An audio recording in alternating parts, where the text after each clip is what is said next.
Guys, ating bisitahin si Ante Kenyong Maestro dito sa Atabay Elementary School. Dahil busy na nga guys si Ante Kenyong Maestro at bihira na siya makapaggawa ng content. Pero guys, suportahan nyo pa rin ha. Alam kong gagawa at gagawa pa rin ng content si Ante Kenyong Maestro pag hindi na siya busy sa kanyang paaralan. Anyway guys, sinanap ko pala siya dito. Bali na sa 3rd floor pala ang kanyang classroom.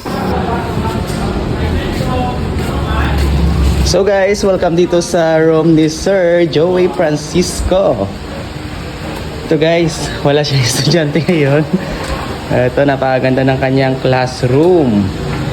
Ito guys, dito to sa Atabay Elementary School, Atabay San Jose Antique. Ganda ng classroom mo, sir ah.